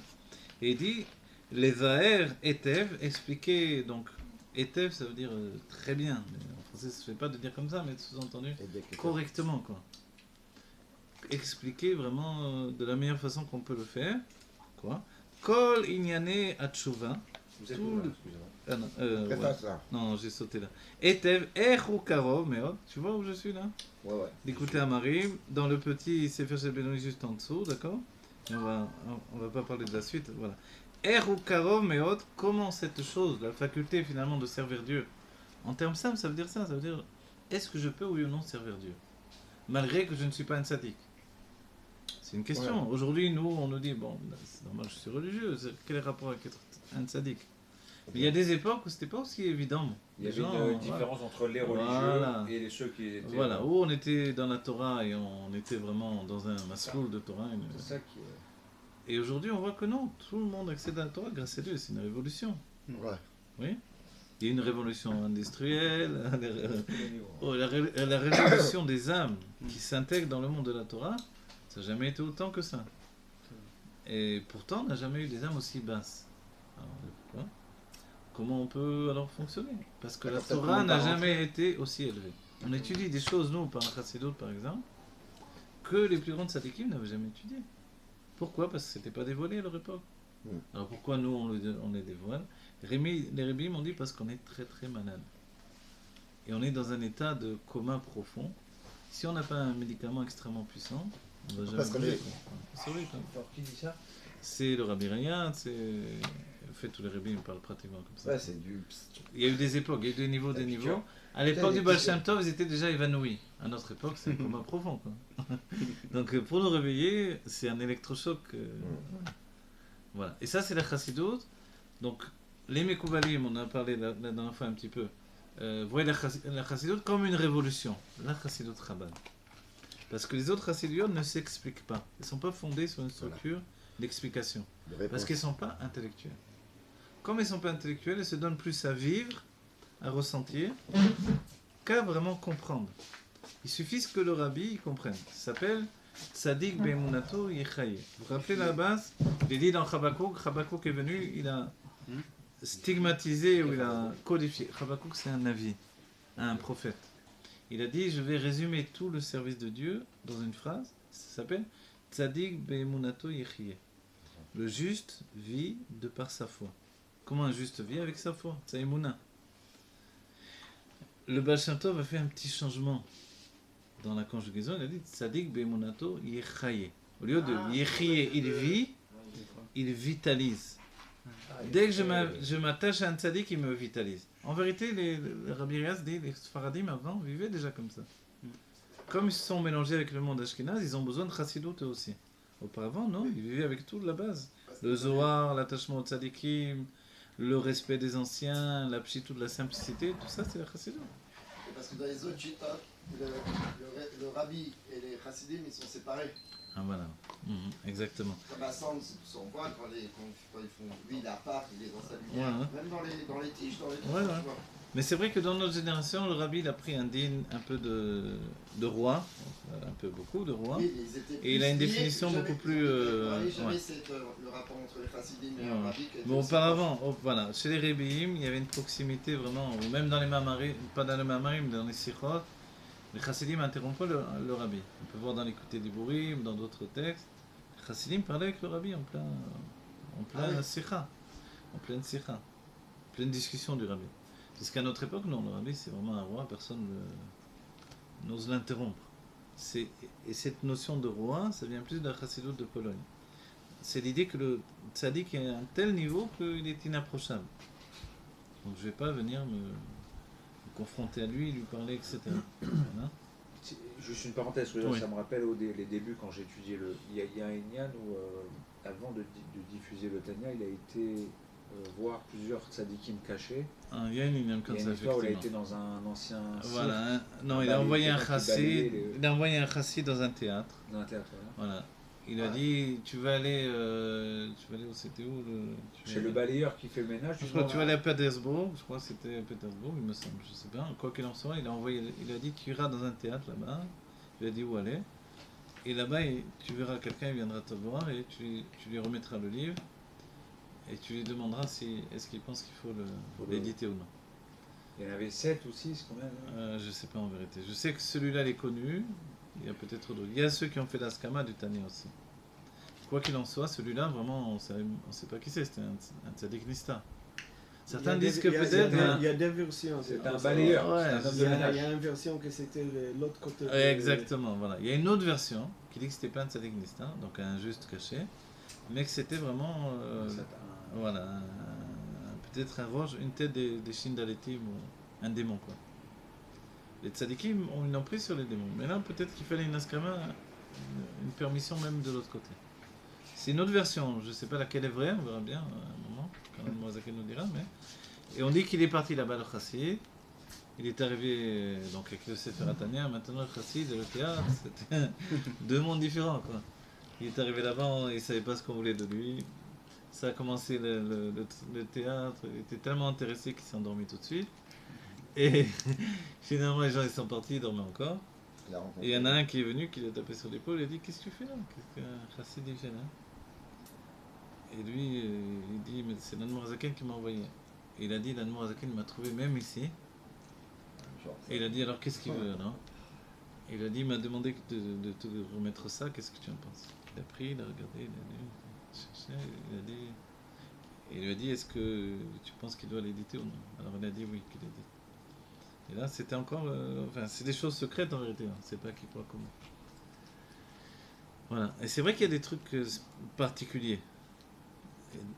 Particuliers parce que même quand Ariya Shiloni, ça s'est rapporté par le Rabbi Rayatz, quand il a enseigné la Chassidoute au Baal Shem Tov, Ariya Shiloni c'était le maître de Eliyahu Hanavi. La Kabbalah vient de Eliyahu Hanavi, le prophète Eliyahu. Et Ariya Shiloni qui avait vécu de l'époque de la sortie d'Égypte jusqu'à l'époque de David Améler. Vous pouvez les voir dans le Rambam. Okay? Il écrit David Kibel Miachia ou Bedino. Et là-bas, c'est une question, elle est méfâchée, mais il pose la question justement, comment c'est possible, etc. Le Lechem Mishneh. Et on voit que finalement, comment c'est possible, il était sorti d'Égypte, etc. Mais en fait, on voit que d'abord, on se dit combien de temps il a vécu cet homme? Combien il y a 300 ans plus? 300 ans, et qui c'était cet homme-là? Il n'est pas tellement connu finalement. Et pourtant, quand on lit les écrits du Harizal, on voit qu'il est écrit que c'était le plus grand prophète dans le niveau de perception de la prophétie après Moshe Rabbeinu. On pensait que c'était Shmuel, mais Ariya Shiloni il a un niveau extrêmement élevé. Et aussi sa Metifta, ça veut dire en araméen sa Yeshiva, dans les mondes divins, c'est l'une des yeshivot les plus prisées. C'est-à-dire que pour arriver là-bas, il faut vraiment avoir un niveau le plus haut. C'est seulement les plus grandes tzadikim arrivent pour étudier avec eux. Il y a une histoire même, je l'ai entendu du Rav Brunner. À une époque, j'avais pris le Rav Brunner comme Mashpia. Ça qui venait souvent. J'étais moi, j'étais mashpia dans une école de filles là-bas, à Bétar. Et comme il venait très souvent, je ne sais pas pourquoi, mais il venait très souvent. Et j'ai dit, bon, je vais le prendre comme mashpia, ça me rapprochait encore plus du rabbi, quoi. J'ai profité pour poser plein de questions. Et je me rappelle, il nous avait raconté une histoire. Il avait raconté l'histoire que le rabbi Rayatz, avant de prendre sa nessiout, comme tous les rabbis, le rabbi précédent, il ne voulait pas être rabbi. Un rabbi de Kedusha, c'est comme un roi de Kedusha, évidemment c'est un roi. Il ne veut pas être roi. Il faut l'obliger à être roi. Le rabbi, on a vu, il a repoussé la chose. Le rabbi, on avait l'impression qu'on parlait de quelqu'un d'autre, quoi. Donc quand les gens lui apportaient même une pétition, il a jeté le rabbi. Donc le rabbi Rayatz, c'est la même chose, il ne voulait pas. Parce qu'il était, comme on a vu le rabbi, il était attaché à son père de tout son être. Il ne pouvait pas supporter l'idée que... Et il ne pouvait pas envisager l'idée qu'il puisse remplacer son père, quoi. Et son père lui est apparu, lui, au Lamaïmed, donc de Gan Eden, il est venu le voir, il lui a dit... Le rabbi Rachab est venu voir le rabbi Rayatz, à une époque où il était très malade. Très très malade, il était dans le lit en train de mourir pratiquement. Et son père lui est apparu, il lui a demandé, il a dit pourquoi je suis tellement malade. Il a dit parce que si tu acceptes pas d'être rabbi, tu n'as rien à faire dans ce monde. Donc tu vas t'en aller. Tu es venu dans ce monde pour être rabbi, tu peux pas. Pourquoi tu restes dans le monde, voilà. Alors le rabbi Rachab commençait à lui parler, lui dit tu dois comprendre que le monde a besoin de toi. Il avait du mal, mais le rabbi Rachab il a dit qu'est-ce que tu veux que je te bénisse? Il a dit oui. Il lui dit, quand je te bénirai, alors tu accepteras d'être rabbi. Il a demandé, bénis-moi, il a béni. Il a dit, c'est bon, tu acceptes. Il a dit, non, je veux aussi que mon grand-père, le rabbi Morash, il vienne me bénir. Alors le rabbi Rachab, il a fait venir le rabbi Morash, il est venu le bénir. Et il a dit, voilà, c'est bon, tu es content maintenant? Il a dit, non, je veux aussi le Tzemach Tzedek qui vienne me bénir. Le rabbi précédent encore. Et après, il a dit, je veux l'Admor Saï et l'Admor Zaken. Et après, il a dit, c'est bon, maintenant tu as eu tous les rébums de Chabad. Il a dit, non, je veux le Maguid. Le Maguid est venu le bénir. Il a dit, je veux le Baal Shem Tov. Le Baal Shem Tov est venu le bénir. Donc il a dit, ça y est, tu as eu tout le monde. Il a dit, non, je veux aussi, maintenant je veux le Harizal. Le Harizal est venu le bénir. Il a dit, je veux aussi Rabbi Shimon Bar Yochai. Il est venu le bénir. Il a dit, ça y est, tu as eu tout le monde maintenant. Le monde a besoin de toi, sois Rabbi, prends la nation. Il a dit, je veux aussi Achia Shiloni. Alors là, le rabbi Rachab il a dit, tous tu les as vus, ils sont venus, ils t'ont béni, mais Achia Shiloni, tu ne pourras pas le voir. C'est un niveau trop élevé parce que tu n'es pas encore rabbi, tu ne pourras pas encore le voir. Wow. Alors il viendra, je te dirai qu'il est là et qu'il te bénit, et voilà, tu me croiras qu'il est venu. Pour vous dire que, alors il est venu, il a béni, après il a accepté de prendre la nessiout. Mais pour vous dire que Achia Shiloni, il n'est pas approchable de la manière naturelle des choses. On dit même que son niveau, c'était pas tellement la Torah, c'était ce qui s'appelle les Yehudim. Les Yehudim, c'est d'unifier les noms divins. C'est essentiellement ce que l'on va faire dans la Géoula. Il y a des Yehudim dans les livres de Harizal, ceux qui ont un peu fait les Yehudim. On sent des lumières très puissantes qui nous prennent comme ça, des énergies incroyables. C'est de prendre vraiment, de faire des fusions des noms divins, dans les mondes divins, etc. Voilà. C'est plus élevé que les Kavanah. Pourquoi faire des fusions des noms divins? Pourquoi faire des fusions des noms divins? Parce que de cette manière-là, en fait, quand on fait des Kavanah, des intentions mystiques, déjà on est shoutaf avec Dieu dans la prière, mais le yichud, c'est que c'est en dehors des prières. C'est-à-dire maintenant, moi-même, j'accède au fait que je suis comme Dieu qui fait des fusions des noms divins. Dans la prière, je dis le fait que Dieu fait des fusions. Et j'essaie d'être un réceptacle pour ressentir ça, pour le vivre avec Dieu. Mais là, c'est moi qui décide d'aller acteur, de faire des choses qui ne se font pas, on va dire, entre guillemets, naturellement, quoi. Et bon, maintenant, savoir qu'est-ce que c'est exactement, il faudrait voir un héros d'une fois.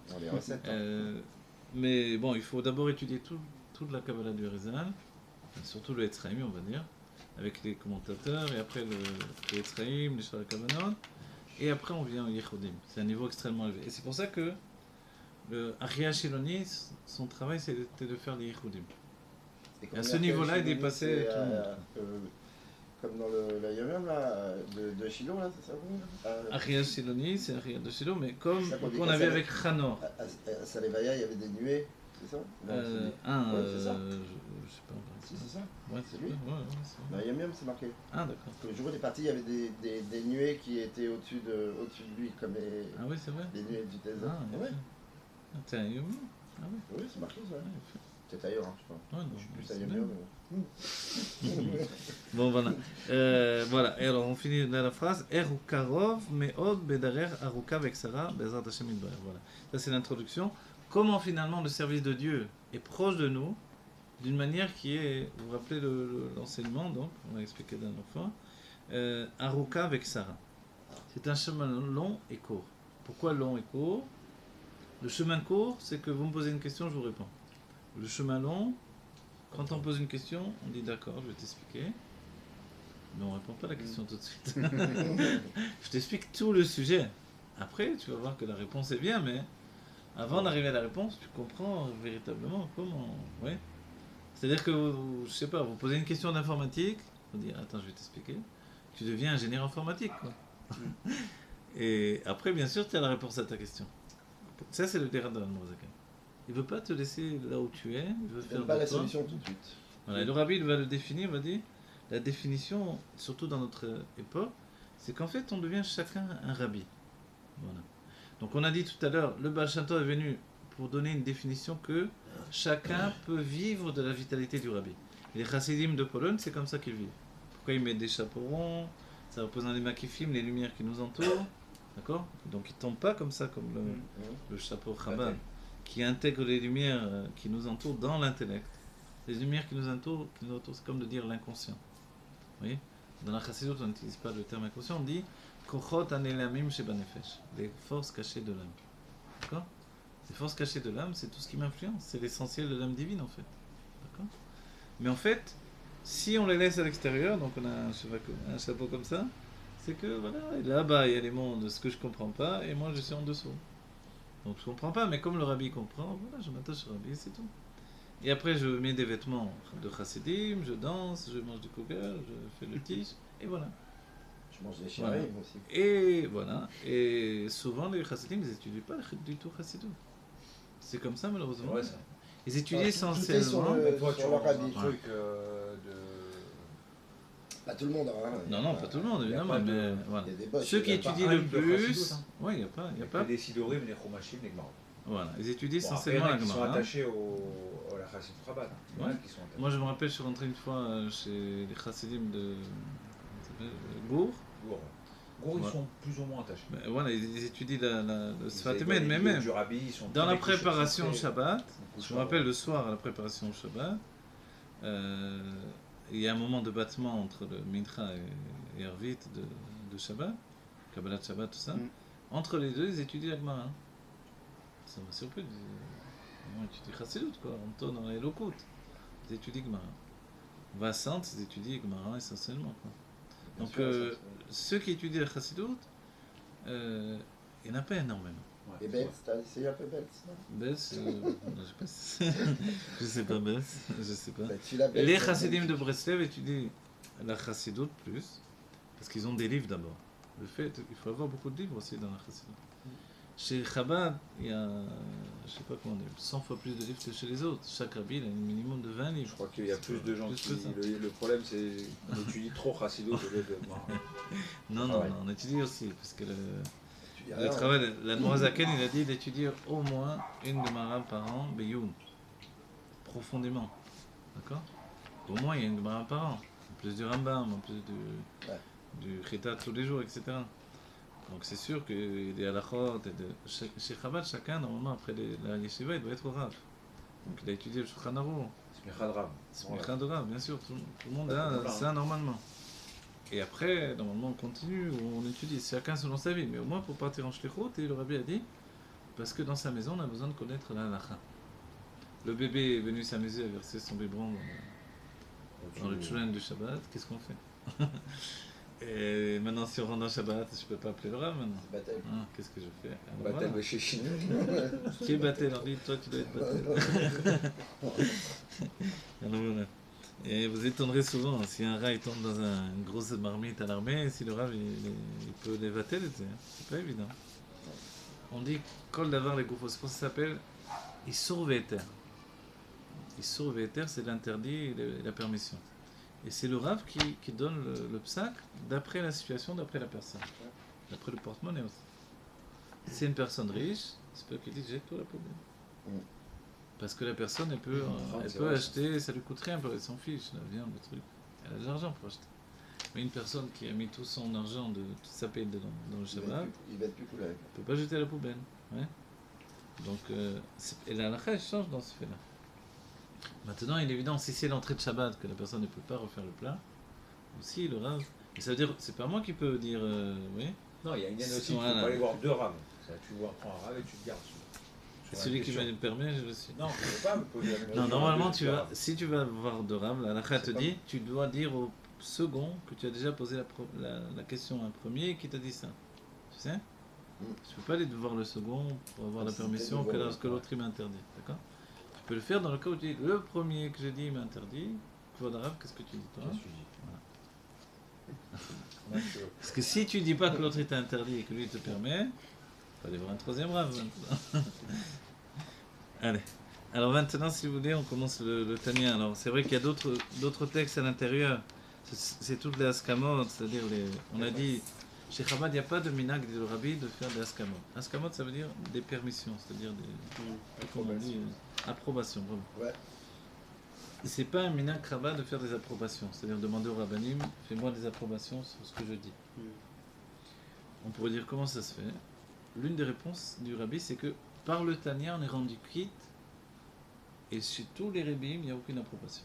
De quoi? D'apprendre l'eskama? Non, d'avoir des askamot, des approbations de rabbanim. Dans le Tanya, il y a des approbations d'autres tzadikim. Je vous conseille, je suis voilà. Des tzadikim qui viennent dire que ce livre-là, c'est un livre kadosh, et qu'il a été écrit par un homme kadosh, et que tout ce qui est écrit dedans, c'est la vérité, et on peut l'étudier, etc. Et moi, je m'engage pour vous dire, etc. D'accord? Voilà. C'est le seul livre des Rebbeim, c'est le livre des Mahamarim des Rebbeim, où il y a des approbations. Et le Rabbi répond sur ça, que comme l'Admorazaken a eu les approbations, ça rend quitte de tous les autres livres. D'ailleurs, les autres livres de l'Admorazaken, en dehors de celui-là, il n'y a aucune approbation. Et les autres Rebbeim, il n'y a aucune approbation non plus. Pourquoi? Pour deux raisons. Donc, première raison, je vous l'ai dit. Et l'autre raison, c'est que, d'un certain point de vue, ça n'engage que l'auteur lui-même. Oui? Les Rebbeim disent des fois, Bederer Afshar. C'est-à-dire que c'est lui qui s'engage dans sa propre réflexion. Vous voyez? C'est-à-dire que si je vais donner un Rav, il va voir en 2 secondes mon livre. Les approbations, vous ne croyez pas que Rabbanim il livre tout le livre. Il y a un peu 2-3 pages et il dit bon, ça m'a l'air bien, allez, je t'écris une approbation. Ouais. Donc en fait, quand vous écrivez un livre, que vous demandez un Rav, ça engage le Rav aussi. C'est sa responsabilité. Maintenant, le Rav il a vu 3 pages et il a dit c'est bien. Ouais, mais tu n'as pas lu les autres vingtaines de pages, tu sais pas ce que j'écris là-bas. Donc c'est toujours délicat en fait. Ouais. Voilà, comme là c'était des tzadikim, un tzadik qui va faire lire à d'autres tzadikim que vous connaissez, et qui forcément ils ont lu tout le livre, ils sont rentrés à fond dedans, etc.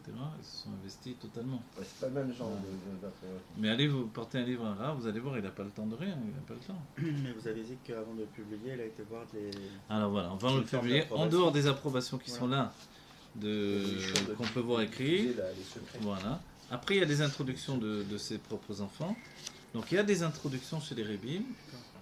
Les Rebbeim, maintenant, la question, c'est une des questions, je me rappelle, j'avais posée à l'époque au Rav Brunner. Les Rebbeim ont donné toujours la Chassidut en yiddish. Et ils l'ont écrite en hébreu. Ok? Pourquoi? Depuis le Baal Shem Tov, la Chassidut a été transmise en yiddish. Et les Rebbeim eux-mêmes, quand ils écrivaient jamais en yiddish, ils écrivaient en hébreu. C'est curieux, n'est-ce pas? Et en réalité, il y a même un autre enseignement que le Rabbi va rapporter, c'est que le Rabbi, avant de dire son Mahamar, il le reçoit bien avant, lui-même, tout seul, avec Dieu. Et comme on dit retourne 7 fois la parole dans ta langue, un truc comme ça, voilà, dans ta bouche. Les Rabbim, comme ça, ils se préparaient au Mahamar. Et quand il dit le Mahamar, il donne une introduction et une conclusion. Qui n'ont pas eu, eux, ils ont reçu l'évidence.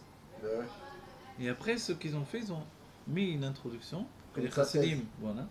Et finalement, elle a fait une conclusion. Ce qui permettait également, quand c'est des hemshers, c'est-à-dire des mamarim qui se continuent, qui sont dits également à des époques par rapport à des parachiotes ou des fêtes, etc., de rattacher le mamar à la fête ou à la paracha.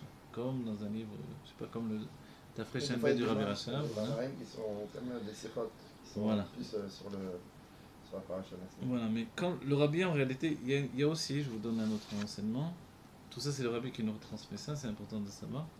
Il y a une fois un chassid qui était voir le rabbi Rayatz, qui lui a dit, mais rabbi, vous avez dit des questions au début du mamar, vous n'avez pas répondu. Et le rabbi lui a dit, tu crois que je dis un mamar pour répondre aux questions que j'ai dit? Ça aussi c'est un autre renseignement, je vous ai dit. Tout le Inyan finalement c'est un dévoilement divin. Ce dévoilement divin, il va nous construire. Et il intègre également Dieu dans la réalité. À commencer par notre intellect. Comprendre quelque chose, quand on parle de Dieu, a priori c'est impossible. L'Anne Mourazaken nous demande que oui, c'est possible. Parce qu'il structure une nouvelle sorte de Torah qui n'existait pas avant. C'est-à-dire qu'il nous construit un intellect de tzaddik qu'on n'avait pas. Et on a dit, le tzaddik, qu'est-ce qu'il a de plus que nous dans l'intellect? C'est qu'en fait, il fait fondre la émouna, la foi et l'intellect. Donc il n'y a jamais d'objection. Donc tout ce qui vient de Dieu, c'est compris directement.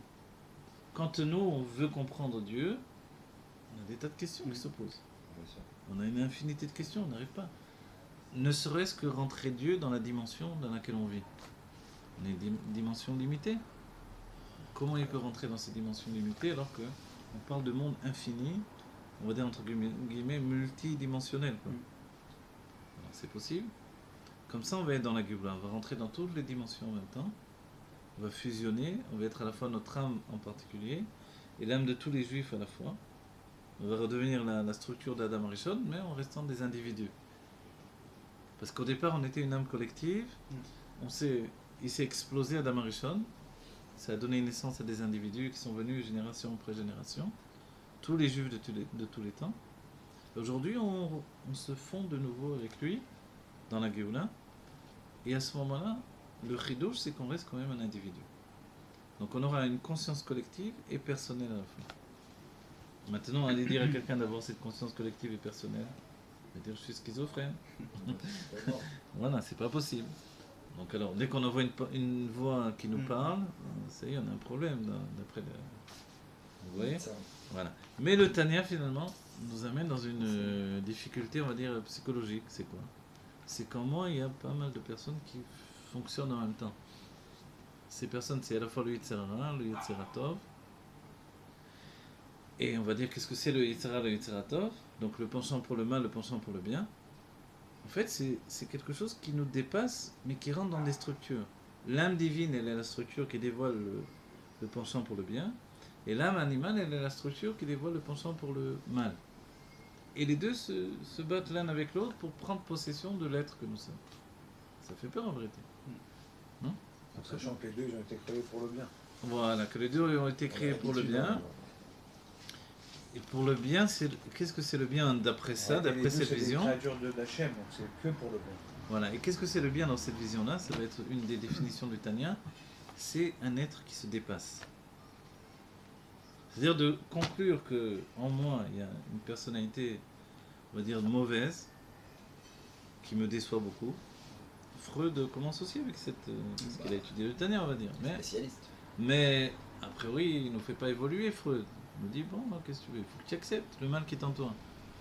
Et au contraire, dis-toi que tout ce qu'on a voulu t'obliger à avoir des bonnes pensées, d'avoir une bonne... Ouais, il faut le libérer en fait. Tout ça, jette à la poubelle tout ça. C'est à l'inverse. Là, le Tanya, il part de la même base, mais c'est tout l'inverse. C'est vrai qu'il y a un penchant mal qui vient t'attaquer, mais pour te donner un mérite. C'est quoi ton mérite? C'est de dépasser ce penchant mal. C'est vrai aussi qu'on n'arrive pas toujours à le dépasser. Mais Dieu, dans ce cas-là, il sait qu'à un moment ou à un autre, ça va fonctionner. Et finalement, plus j'aurai toujours dans la Gdusha. Qu'est-ce qu'on dit pour un enfant? Que même quand il est dans le ventre de la mère, on peut commencer à influencer sur lui. Les musiques qu'il va entendre, ce que va voir la mère. C'est sûr qu'il voit, si la mère voit des films d'horreur du matin au soir. Le rabbi dit à la conception, le plus voilà. La conception. Exactement. La conception, c'est là où on va donner les vêtements, c'est ce que dirait le Tanya. d'expression de l'enfant. Qui va être kadosh, ou... c'est-à-dire kadosh, ça veut dire léger aussi pour le service de Dieu, ou lourd, ça dépend de la pensée qu'on avait en s'unissant. D'accord? Ça c'est très important d'enseigner aux hommes, que les femmes étudient peut-être plus encore que les hommes, mais le plus important c'est les hommes en vérité. Si on met une parenthèse, on dit qu'est-ce qu'il doit penser l'homme quand il s'unit à sa femme, le plus important c'est au moment où il donne sa semence. À ce moment-là, il doit penser des choses les plus élevées, les plus kadosh. Nous, chez Chabad, on étudie le Reshit Chochma avant, c'est la demande de Rabbi. Dans le Reshit Chochma, il y a une chose incroyable. Il nous dit que le membre avec lequel on s'unit avec sa femme, c'est un membre kadosh, qui est aussi un ustensile de mitzvah, comme la main pour mettre les tefillin. Oui. Ça veut dire quoi? Voilà, ça veut dire que moi, a priori, j'ai des mauvaises pensées sur moi-même. Tu comprends?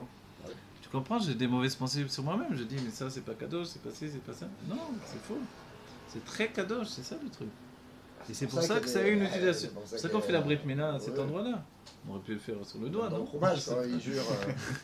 Voilà, on aurait pu enlever un ongle à la place. Dans le fromage, quand il jure sur son nom. Couplonné. Couplonné. Refais le nez par l'occasion, tu me fais un nez droit comme ça. Le juif, il a le nez crochu, on lui fait un nez droit. Voilà. Mais maintenant, là, regardez bien. Il nous dit ça, et il nous dit une chose incroyable, le Reshit Chochma, il nous dit au moment où l'homme s'unit à sa femme, et précisément au moment où il donne sa semence, je vous dis. Parce qu'on peut avoir des tas de blocages dans trop de trucs, mais quoi qu'il en soit. Je suis pas là pour enseigner les halachot pour les demandes au Rav. Mais quoi qu'il en soit, sachez que ce moment-là où où l'homme donne sa semence dans la femme, c'est une responsabilité immense. C'est-à-dire qu'après, je vais crier sur mon enfant, je suis pas content. Mais attends, mais c'est toi qui lui as donné les vêtements d'expression. C'est-à-dire, si tu vois qu'il a la gdoucha facile, il est léger, il a envie de prier, il a envie. C'est grâce à toi, au moment où tu t'es uni, tu t'es sanctifié. Si tu t'es pas sanctifié, voilà les résultats. Donc en fait, essentiellement, quand on donne la semence, c'est important. Et il dit au Reshit Chochma, il faut penser au visage d'un tzaddik. C'est faux. Moi, quand je l'ai lu, j'ai dit, c'est incroyable, quoi. Je croyais qu'à ce moment-là, parce qu'on a des faussetés, on est un peu bloqué, quoi, dans notre esprit. On croit que tout ça, c'est de l'impureté, parce qu'il y a des livres et des films, voilà, pas bien, et des trucs, etc. En fait, non, c'est une mitzvah. La mitzvah de Yaakov Avinu, c'était ça. On le voit passer d'une femme à l'autre, Yaakov Avinu. On s'est dit, qu'est-ce qui se passe là? Mais parce que c'est des gens qui sont occupés à la mitzvah. Quand il a voulu se marier avec Rachel, il a dit à Lavan, donne-moi ma femme, je dois aller avec elle. Et le Rachid dit, on ne parle pas comme ça se fait pas. Il dit à son beau-père, donne-moi ma femme, je vais aller coucher avec elle, quoi ça veut dire. Comme ça tu parles à ton beau-père, c'est honteux. Et le Rachid, il dit, mais parce que cet homme-là, il n'a rien de mal dans sa tête. C'est de la Kedusha, il dit, je veux munir tout mon être, c'est de faire descendre des Neshamot dans ce monde. C'est ça la force de Yaakov Avinu. Donc en fait, il dit le Reshit Chochma, pensez à un tzaddik à ce moment-là. L'image dans sa tête, de penser l'image d'un tzaddik. Évidemment, alors les tzaddik qu'on connaît dans le monde entier aujourd'hui le plus, chacun avec son attachement. Si on veut penser au Ben Ishra, il y a Baba Saleh, au Rabbi évidemment. Alors on voit à ce moment-là dans sa tête. Et ça va façonner les traits, la Kedusha de l'enfant. Vous vous rendez compte? C'est extraordinaire. Oui, pour vous dire, là je vous le dis parce qu'on a l'impression que c'est pas kadosh, c'est très kadosh. Et même si avant de donner ta semence, tu étais un peu... C'est kadosh qui a envoyé de ça là-dessus. Kadosh, c'est-à-dire mouvdal de la Metsiout. Okay. Voilà. L'idée même de cette union, au moment où on fusionne l'homme et la femme, d'accord, on va le voir dans le Tanya, tout ça, c'est pour ça qu'on en parle également, c'est que l'homme est à l'image de Zeranpin, c'est-à-dire, vous voyez dans le nom de Dieu, il y a Yod, Ke, Vav, Ke, le Vav du nom de Dieu, c'est nous. Et ce Vav s'unit avec le dernier et du nom de Dieu. On le dit tous les jours. Les Shem, Yichud, Kutsha, Belechu, Shrinte. Voilà, c'est ça. Kutsha, Belechu. Et Shrinte. Shrinte, c'est la Malchut, c'est le et du nom de Dieu. Et le Vav, c'est Kutsha, Belechu. D'accord? Akadosh Baruch Hu. On est en train de les faire fusionner. On est à l'image de Akadosh Baruch Hu de la Shrina. Et par l'union, c'est à ça qu'on doit penser. D'accord? Même si les préliminaires, ils sont chacun à son niveau, etc. D'accord? Si on voit les livres d'Halakha, on bouge pas comme ça, c'est très dur. Ok. Il faut être dans le noir, il faut être sous les draps. Pas la tête, c'est pas obligé, mais au moins sous les draps, dans le noir, etc. Et les balais de Shuvah, ils peuvent pas, ils étouffent. laisse-moi respirer, j'en peux plus. Au moins la Elle lampe tire de la poche. couverture, les trucs, machin. Au moins la petite lampe de poche. Et la femme elle dit qu'est-ce qu'il y a, je sais pas, j'ai des blocages, etc. Bon, voilà. Alors c'est pour ça que les Ah, rabbins me on disent passe bon, la France. détends-toi, d'accord. Mais sache en tout cas, là où on peut pas aucune permission, c'est qu'au moment où tu donnes ta semence, Ouais. tu dois faire en sorte que la semence rentre dans la femme, ok? C'est-à-dire que la position debout, par exemple, elle n'est pas propice à ce que ça rentre dans la femme, par exemple, d'accord? Les préliminaires, ce qu'on veut, mais après il faut l'intention. Que la femme elle soit un réceptacle pour recueillir cette semence et que la Gdusha, l'âme sinon elle se perd. Elle se perd là. C'est grave. Voilà. Mais Donc, pas alors, l'âme, elle est à quel moment Elle est au Hein moment de la zéra. Elle est au moment de Au moment où la zéra elle sort de l'homme, c'est là où l'homme il doit être. Mais l'âme, c'est à ce moment-là qu'elle vient déjà dans le. Ouais, Déjà à ce moment-là. oui, bien sûr. Là. L'âme elle est transférée par, Maïs la, Yesh. par la semence. Ah bon Eh Je ben savais oui. pas ça. Ah oui, c'est pour ça qu'il est interdit de faire Zéra Levatana. Voilà. C'est-à-dire que l'homme, qui Dieu préserve, se caresse et fait tomber de la semence en pure perte, ou même, il y a un sujet même que les Rébim rapportent, c'est une discussion entre, d'après le Rizal, le Baal Shem Tov et l'Anmorazaken. Quand est-ce qu'il risque d'avoir dans le couple un moment où l'homme peut avoir une perte de semence? Alors le Rizal pense que c'est avant, il y a un risque de perte de semence si s'excite trop. Le Baal Shem Tov pense que c'est après, s'il se retire trop vite. Et l'Anmorazaken pense que c'est au moment même. Alors le moment même, c'est-à-dire, l'Anmorazaken il dit où est ta pensée au moment où tu donnes ta semence. Voilà. Et dans ce moment-là. Voilà. Mais quoi qu'il en soit, on voit que c'est pas tout de. Ouais. Vous voyez, c'est pour ça que je vous dis, quand on est Baal Tshuva, les préliminaires ils peuvent être plus ou moins. Voilà, pour qu'il Sympathique. y ait une grande vitalité, que ça soit bien, comme il faut. Surtout pour faire donner de la jouissance à On peut sa voir ses femme. avis là, vous avez dit. Non, mais c'est vrai. De ces trois ouais. notions là de, je ne m'en rappelle plus, mais on peut chercher, peut-être Laura peut trouver. Hein la question, quand est-ce qu'il y a un risque de Zera Levatala d'après le, je sais plus où est le Makor exactement. Mais c'est des trucs qu'on étudie beaucoup quand avant le mariage. Quoi. Ouais. On peut parler de ça, c'est pour ça que je vous le dis, voilà. Et c'est très important dans notre génération d'en parler parce que voilà. Donc c'est pas non plus le couteau sur la gorge, il faut se détendre, mais justement ce que je veux transmettre là, c'est que c'est très kadosh quoi. Et très kadosh c'est tous les juifs, c'est pas j'ai la barbe, j'ai pas la barbe, je prie comme ça, je prie pas comme ça. Peu importe, un juif il transfère une âme quand il s'unit avec sa femme, d'accord? Donc on dit dans les préliminaires, d'accord? Mais là où il faut être très sérieux, c'est le moment où il donne sa semence, d'accord? Parce qu'à ce moment-là, il doit savoir qu'il donne des vêtements d'expression à l'enfant. C'est-à-dire, si après, il n'a pas envie d'aller prier, il n'a pas envie de faire Torah et Mitzvot, c'est à cause de ce moment-là. C'est grave, hein? C'est ce qu'il dit dans le Tanya. Donc ça veut dire qu'il faut s'investir dans ce moment-là. Ça doit être un moment de prière profonde. C'est le moment où il faut prier. Des fois, on prie plus dans ce moment-là qu'à la Beth Knesset, quoi. Vous comprenez? Il y a deux moments où on prie profondément. Dans le mikvé, et à ce moment-là. C'est plus facile pour nous parce que c'est des moments d'intensité. Dans le mikvé, on est entouré par la mitzvah. Et ce moment-là, on sait qu'on a une chose tellement importante à faire et que c'est vraiment... Il ne faut pas le prendre à la légère. D'accord? Bon, voilà. Ça fait partie du Tanya aussi de savoir ça. Parce que c'est le Tanya attaché au Harizal qui nous dit, et le Zohar bien sûr, qui nous dit que la responsabilité passe par notre connaissance. C'est-à-dire que moi, je façonne mon enfant. Alors maintenant, si moi-même je ne suis pas né comme ça, hein, mes parents ils n'étudient pas la Torah, ils ne connaissaient pas Zeranpin et Malchut, alors là il faut par notre propre effort obtenir tout ça, vous voyez. Donc ce qu'on veut c'est que l'enfant il dépasse ce niveau-là. Mais c'est quoi le rapport avec Zeranpin, c'est qu'on est à la ressemblance. Quand on dit qu'on est à la ressemblance de Dieu, c'est-à-dire qu'on est à la ressemblance des 6 mesures de sentiments qui viennent de Zeranpin. Le Vav c'est 6 de valeur numérique. Je sais que vous ratez ça au Yesod, voilà, ça c'est Zeranpin. Et quand on s'unit avec la femme, on introduit dans la femme ces 6 mesures de sentiments. D'accord? Le Zohar dit Rucha sheshavik la ba'ala. Le souffle qu'introduit le mari dans la femme. Dès ce moment-là, la femme reçoit l'âme du mari. Et c'est pour ça qu'elle va accéder à la connaissance du mari de plus en plus. Elle reçoit les sentiments et petit à petit va se dévoiler la source des sentiments qui est en fait l'inconscient, si on parle en psychologie. D'accord? Les forces cachées de l'âme du mari vont se dévoiler dans la femme. Les forces cachées de l'âme du mari vont se dévoiler. Voilà. C'est pour ça qu'on dit que quand toi tu étudies, tu fais un impact Exactement. sur ta femme. Et quand l'homme également. grandit, la femme est grandie. L'homme, il va passer la smicha et devient rabbinite. Rien étudié, a priori. Comment ça se fait? C'est pas juste. Pas toutes comme les femmes de Rabbi Meir, connaissez tout. Bon, voilà. Vous avez compris tout ça, c'est très Voilà. important, on va dire. Il faut l'étudier, le répéter, c'est des choses importantes parce qu'on a besoin dans notre génération. D'accord? Et là, on est tous responsables de ça, c'est très important. Voilà.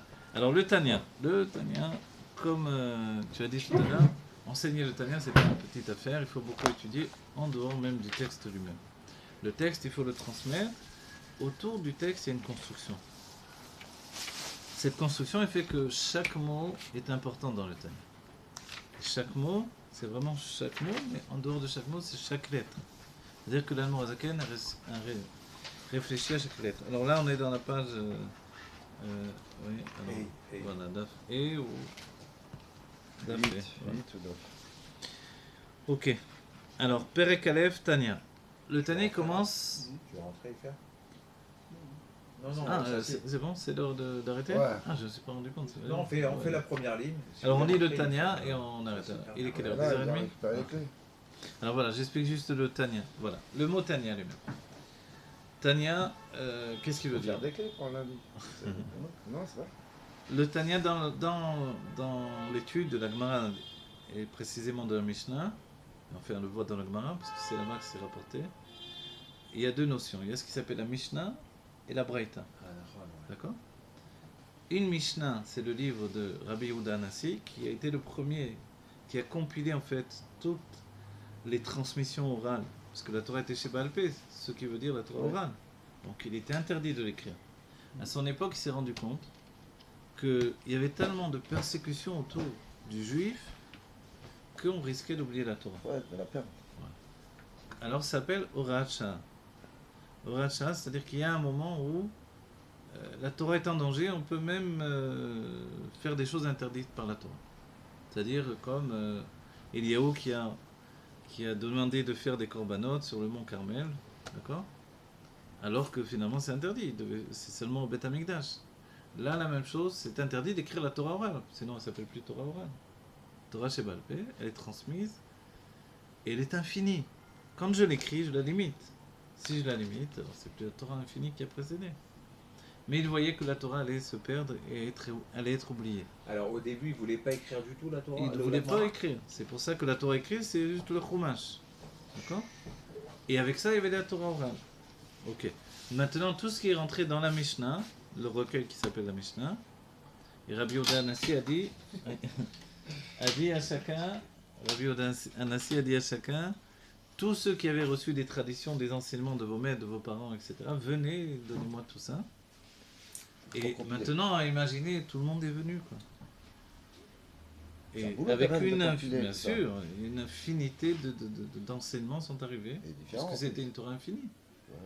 C'est-à-dire que chaque mot de la Torah, il a besoin d'être expliqué. Elle a été décortiquée. Voilà. dans tous les sens. Donc en fait, ils sont tous venus et rapportaient la Torah qu'ils avaient recueillie les uns les autres, y compris les grands sages, y compris les gens d'un niveau inférieur, mais qui avaient reçu des grands enseignements également. Rabbi Yehuda Anassi a fait le tri, et tout ce qu'il a rentré dans son livre, ça s'appelle la Mishnah. On le verra quand il écrit dans la Gemara Tnan, ce qui veut dire le terme enseigner. Mishnah, ça veut dire répéter. Les Tanaïm sont les répétiteurs, vous voyez? D'accord? Tanaïm, c'est Shanaïm en fait. Ouais. En araméen, le shin et le tav de l'hébreu s'intervertissent. Ça veut dire répéter. Dans la Torah, ça ne suffit pas d'étudier une fois, je dois répéter, répéter, répéter. Comme on le verra dans la suite du Tanya, en fait, il y a la notion de... 100 et 101. Voilà, 100 fois, c'était normal d'étudier 100 fois une chose avant. 101. 101 fois, c'était... Il s'est dépassé. Parce qu'après 100 fois, on n'en peut plus. 101 fois. Alors, Tanya, par contre, quand on voit dans le Gemara le mot Tanya, c'est plus une Mishnah, c'est une Braïta. D'accord? Une Braïta, qu'est-ce que veut dire le terme? C'est ceux qui n'ont pas été rentrés dans la compilation qui s'appelle la Mishnah, ce livre-là, qui est resté à l'extérieur. Donc la Braïta veut dire l'enseignement qui est resté à l'extérieur. Est-ce que la Braïta a été moins importante que la Mishnah? Pas toujours. Mais, puisqu'on a dit la Torah chez Baal Pé était transmise en parole. Mais en fait, elle pouvait pas rentrer dans, parce que tout l'infini ne pouvait pas rentrer dans ce livre, qui devait être en fait un kitsour, Oui. une réduction, un Compilation, résumé, contracté. voilà. Compilation. C'est vraiment, oui, c'est comme la Torah elle-même, elle est un kitsour des intentions divines. Donc ici, la Mishnah, elle rapportait le minimum que l'on pouvait écrire. Et l'essentiel aussi. Voilà. Et après, ça a donné la Gemara, etc. Mais entre la Gemara et la Mishnah, entre les deux, il y a cette Braïta. Et la Braïta, elle est un peu comme l'idée de la Mishnah, c'est le Tzadik. La Gemara, c'est le Racha, parce que ça s'adresse à chacun d'entre nous. On verra dans la Gemara, on parle beaucoup des Rechaïm finalement.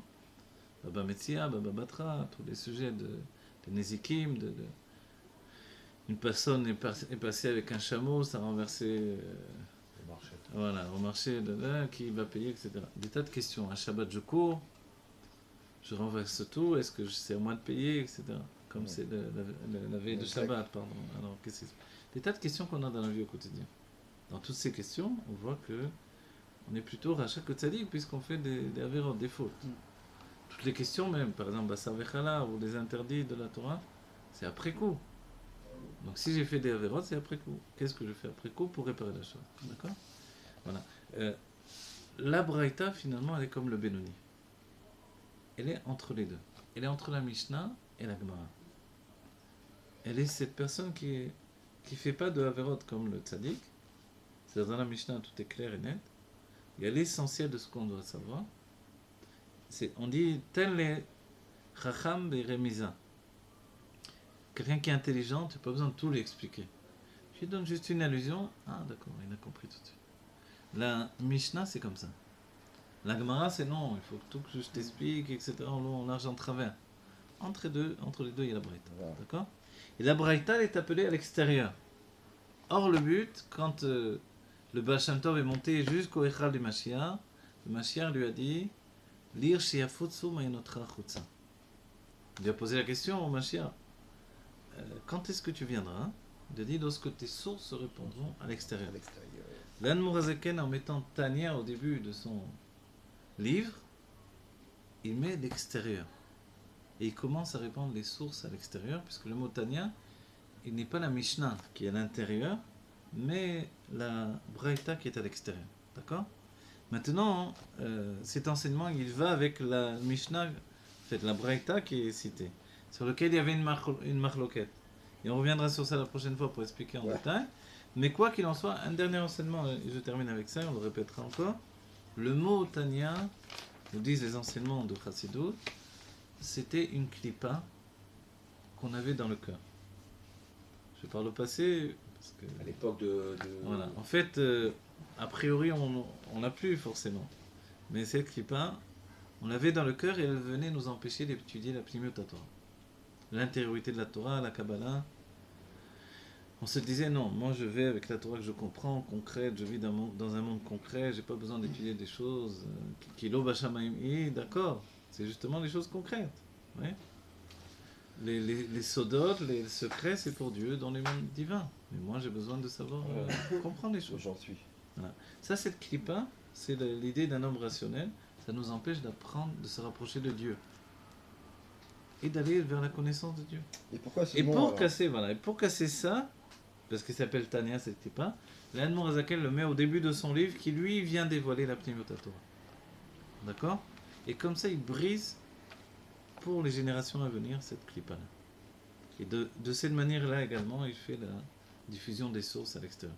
Voilà, qu'on est la Géoula Métis Vashlema, et on rappelle que nous sommes tous des tzadikim aujourd'hui dans la vision du Rabbi, et que Melech HaMashiach, et que cette notion de tzaddik, c'est pas quelque chose qui est en dehors de nous, c'est parce que l'essence de notre être, dans cette essence, on est un tzaddik. Et comme l'essence est en train de se dévoiler de plus en plus, puisqu'on veut le dévoilement de l'essence de Dieu, forcément on accède au niveau de tzaddik nous-mêmes. Voilà. On peut Vite, dédier vite. le cours, Hein on peut dédier Ouais, le bien cours sûr, le cours. à quelqu'un qui est malade. Avraham Ben Sultana. Voilà, Avraham Ben Sultana, on lui souhaite d'être en bonne santé Amen, pour amen. l'éternité, Amen.